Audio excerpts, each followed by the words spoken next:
And certainly among everyone else, we've been speculating on, well, at first, when would we go back to school this year? Well, obviously that became quite apparent that that's not going to happen, and then very explicit that it wasn't going to happen.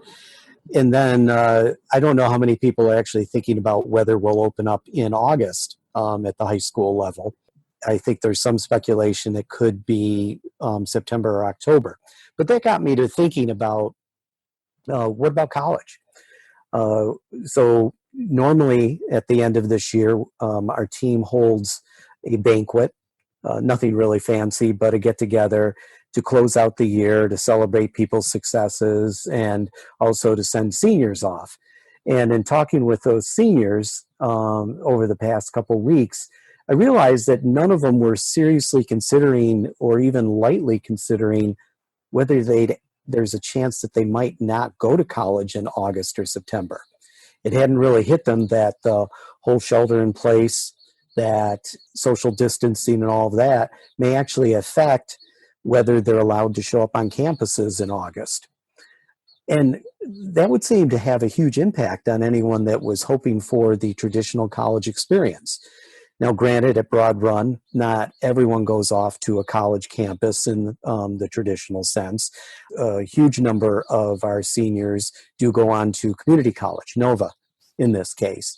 But even then, what would they do if going to Nova was just distance learning, was just online learning?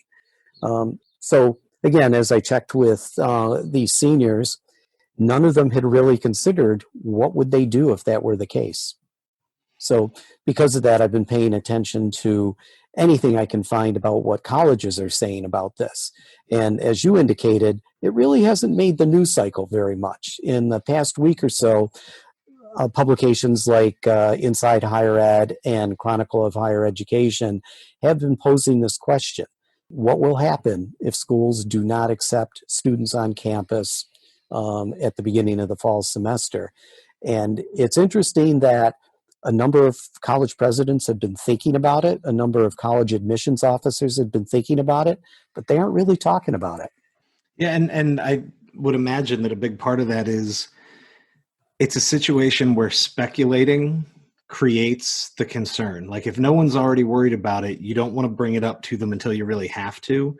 As you were just saying that, I told you I'd seen a couple articles on this issue, and I don't know that any of them are exhaustive or even even a little thorough. But one of the statistics I saw that on the college side, a lot of universities are bracing for drops of international student enrollment between 25 and 75%.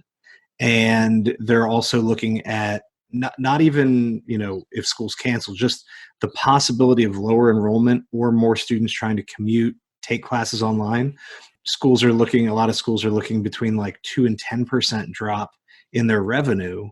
And that's before you even know if you're going to be back. I mean, they're, I'm sure, still hoping we're going to be back. We're going to be on campus. And they're still projecting losses of 2 to 10% of total revenue. And so on the school side, I mean, they should be very concerned. Whether or not they're going to share that with students, might be a different thing. But what have the students said?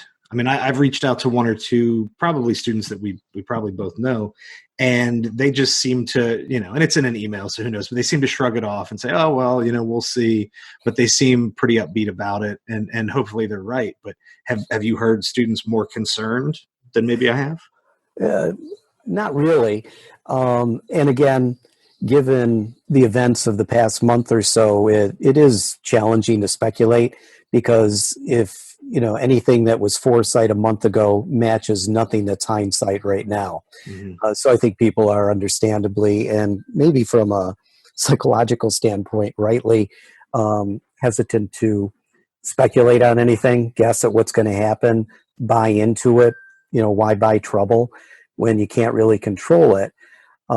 So yeah, I'm kind of getting the same thing, that no one's seriously considering what are they going to do. Now, understandable in that I'm not sure what you and I are going to do if high school doesn't open up in August or September. I certainly see that they're advertising for job openings in our school system, which bespeaks some kind of optimism, maybe. But then again, what do we do if come August and September, our high school is trying to deal with distance learning from a completely different perspective, not as a stopgap, but like, wow, is this life for the next, full semester or something like that? So, yeah, I'm not sure anyone's really thinking about it seriously, and it may be because they just don't really know what the options would be.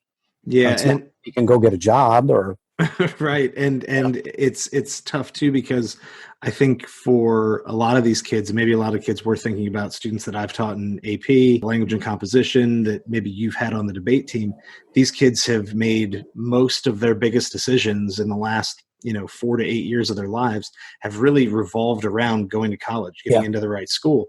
And it's kind of wild that for the kids who were waiting to hear for regular admissions, like the regular timing decisions, they were finding out about being admitted or denied or whatever, but being admitted to these schools right around the time everything's closing. Yeah. And so they're getting this sort of terrible confusion and all the rest from their high school being closed, and then all this excitement. Hey, I'm enrolling in college. I got into this school, or I didn't get into this one, and those are like hard things to put back together.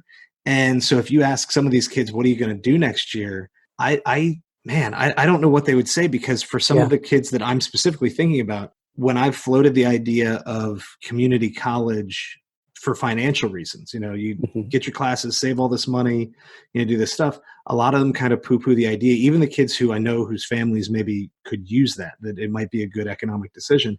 They say, no, I want to go to school. I want that experience. I want to be there.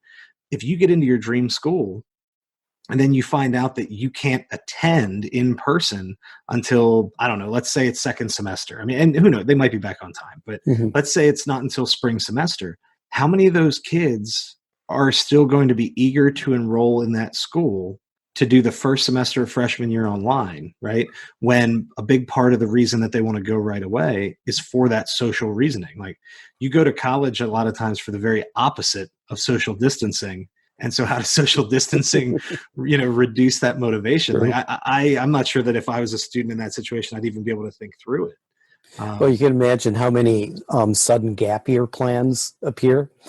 Like, okay, I can't do the traditional college experience this year, so let's put it off a year, see what happens. Even that's tough though, because I think a lot of the kids who I have known, I've taught, who have done a gap year with purpose, not just, oh, I forgot to apply before the deadlines and I ended up with a gap year. I mean, the kids who choose a gap year, most of them have very specific plans. They enroll in, a gap year program, or they travel abroad, or they have a job for a year.